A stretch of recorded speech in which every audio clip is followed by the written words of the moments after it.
자, 18일 미국의 캠프 데이비드 별장에서 한미일 정상회담이 열립니다. 그래서 미국 대통령의 별장에 한국 대통령이 일본 총리와 같이 초대받아 갔다, 영광이다, 이런 이제 질 낮은 이야기는 그만해야 되고요. 왜?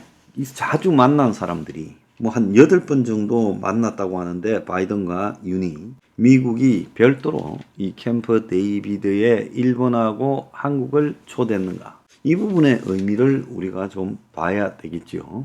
자, 미국은 정권이 바뀌어도 트럼프 같은 저런 사람 외에는 민주공화와 관계없이 안보, 외교, 동맹 구도에서의 연속성은 유지가 됩니다.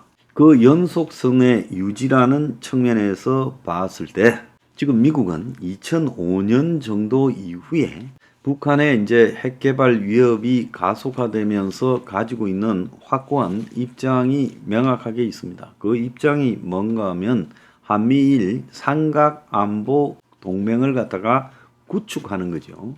그런데 이것이 한국에서 당시 보면 노무현 정권 때문에 안 됐고, 또 한국이 이명박 정권으로 바뀌어서 오바마 MB 관계가 역대 어느 한미 관계보다도 더 나았지만은 결국은 이명박 정권 때 보면 이 독도를 방문하고 이런 긴장 관계를 한일 간에 조성함으로써 한미일 동맹 구도까지는 가지 못했고, 그 이후에 이었던 박근혜 정권에 보면 박근혜 정권의 그 어떤 집안적 내력성과 관련 있는 일본에 대한 비토가 굉장히 개인적으로 강해서 미국이 박 정권에 대해서 애를 먹었고, 또 박 정권이 특유의, 이명박은 반중이라도 했지만은 약간 친중적인 성향을 보이지 않는가, 천안문 행사의 간 부분 때문에 이 한미 간의 관계도 조금 보수 정권인데도 긴장이 있었죠.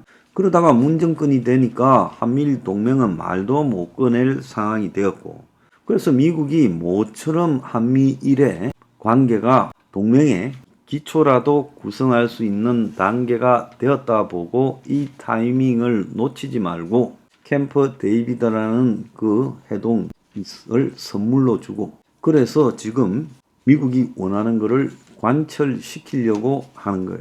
다행히 냉랭한 입장에 문재인 정권 때 끝까지 갔던 한일 관계가 다소 이제 회복되는 시점에서 이것이 미국이 타이밍이다. 만약에 한국이 내년 4월 총선이 끝나고 나면 또 어찌 될지 몰라서 못할 거다. 그래서 지금 각자가 필요하고 또 각자가 할 수 있는 환경이 되었을 때 한미일 동맹의 초보적 틀이라도 엮어야 된다. 이것이 미국이 캠프 데이비드에서 한미일 삼국 정상회의를 하는 목적이에요. 근데 여기에 각국 정상들이 다 그럴 필요성이 있는 게, 오바마는 중국하고 대립하고 있지만 그 반대 전선에서 이 아시아의 가장 중요한 동맹인 한국과 일본을 서로 미국과 더불어서 엮어내는 구도도 못 만들고 있어요. 그래서 중국이 경제가 붕괴되면서 대만을 침공할 때 한국이 따로 놀고 일본이 따로 놀고 미국이 따로 놀다가는 그건 북한의 침공까지 가져오면서 이 전선이 이상하게 될 수 있죠.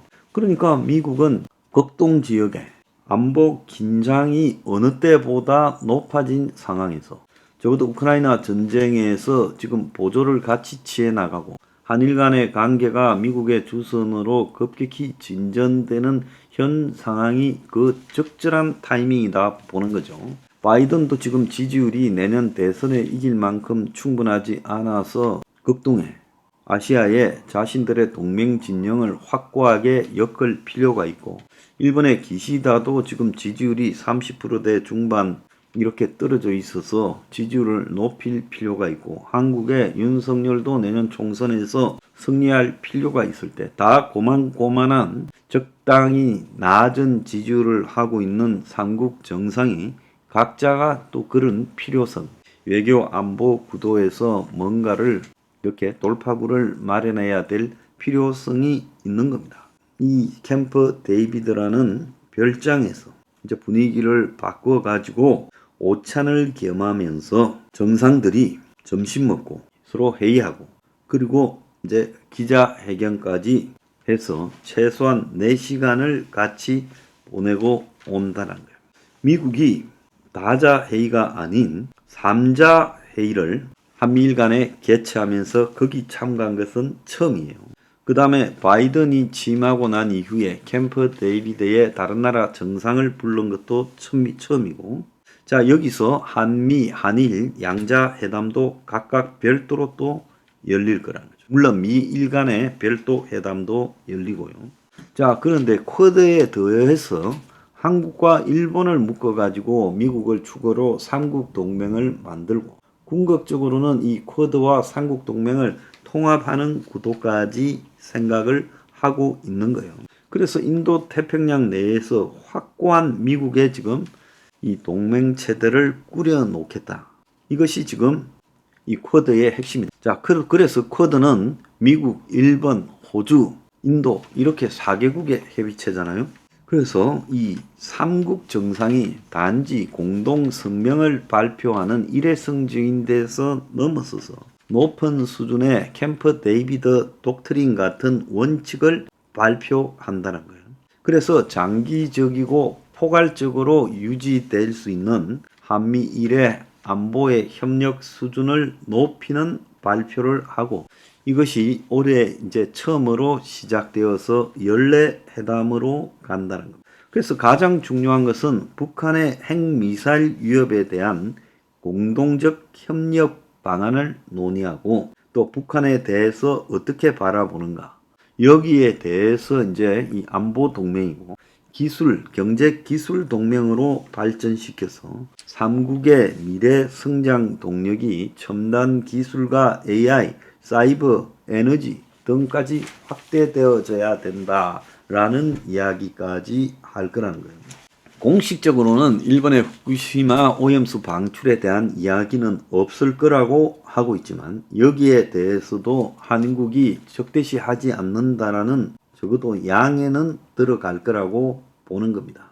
그런데 이거와 더해서 미국과 일본은 지금 러시아, 중국, 북한의 극초음속 무기에 대응해서 극초음속 요격 미사일을 공동 발표한다고 하는데, 여기는 또 한국은 안 넣어줘요. 그래서 쿼드 국가인 호주의 원자력 잠수함은 주면서 한국은 안 된다. 북중러의 극초음속 미사일 요격 체제를 갖추면서 한국은 또 빠진다. 그래서 가만히 보면 삼국이라는 체제를 구축하고 쿼드라는 체계를 구축하지만, 일본은 양쪽에 다 들어가면서 나름 미국과 매우 실속 있는 안보 경제 기술 협력체를 구성하고 있는데 반해서 한국은 아무리 이런 부분을 이야기하더라도 미국이나 일본의 요구가 관철되는 것이지 한국의 요구가 명확히 뭔가는 지금 한국 정부조차도 잘 말하지 못하고 있어요. 자, 그래서 쿼드에 맞먹는 북중러를 견제하는 틀을 구축한다 하지만은, 여기서 이제 미국이 원하는 것은 이런 문건이 공동 성명에 들어갈 것 같은데, 정권 교체 등 각국 내부 요인으로 삼국 공조가 흔들려서는 안 된다는 거예요. 그러니까 미국이 이번에 이렇게 급속히 이 삼국 동맹체를 구성하려고 하는 것은, 여기에서 정권이 바뀐다고 이탈할 수 있는 곳은 지금 일본이 제일 안정적이고, 미국이 트럼프가 되었을 때 이 삼국 동맹 체제를 계속 끌고 갈 거냐, 아니면 정권이 바뀌었을 때 가장 이탈할 가능성이 현실적으로 높은 나라는 한국 아니냐, 이에 대한 우려가 있는 거죠.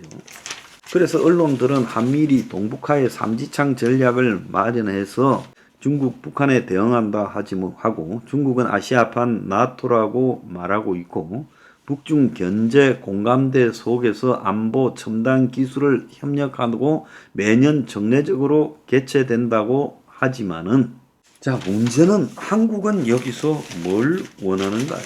이게 북한을 콕 찍어서 북한의 핵위협에 대해서 맞선다고 하면, 또 중국을 겨냥해서 경제 안보 협력을 굳힌다고 하면, 여기서 중요한 거는 한국이 원하는 것도 있어야 될 거 아니에요?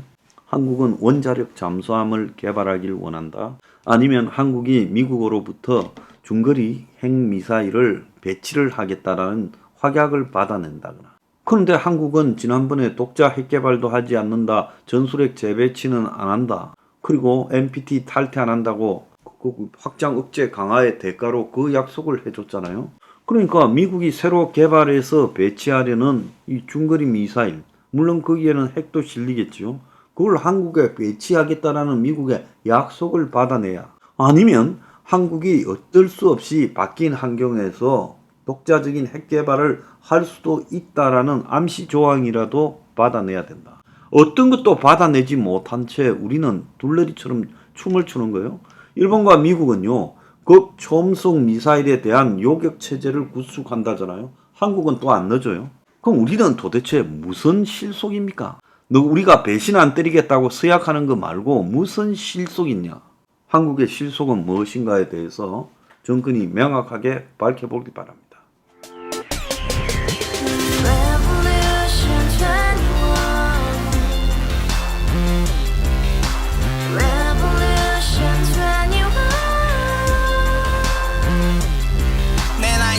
월세 30 코인 빚만 300 서울에 온 지 벌써 10년 아둥바둥 버텼지만 여전히 난 반지 하에 제왕 곰팡이 연문제약 내비랑 깡통망통 완전히 폭망 90원 창문만큼 작아진 내 꿈 연애 결혼 내 집 모든 게 헛꿈 1년 전 떠난 여친 울며 말했지 같이 써봤자 평생 가본 게 꼭꼭꼭라지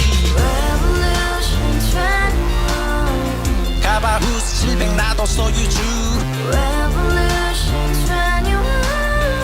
가바후스 700 나의 소유주 택시기사 우라부지 마트캐셔 울어무니 우리 집안 다 털어봤자 후줄 그래 개선민 내 미래 거기서 팍 끝난 거지 팍더 이상 노력 따윈 괴물이 스펙 찾아 싼말리 비오는 날 알바 잘려 맨날 학원 날 개쳐 발려 밤비 내리는 양화대교 홀로 걷고 있을 때 현수막에 아로 새겨진 평당 700짜리 아파트 다같이 소리 질러 혁명 21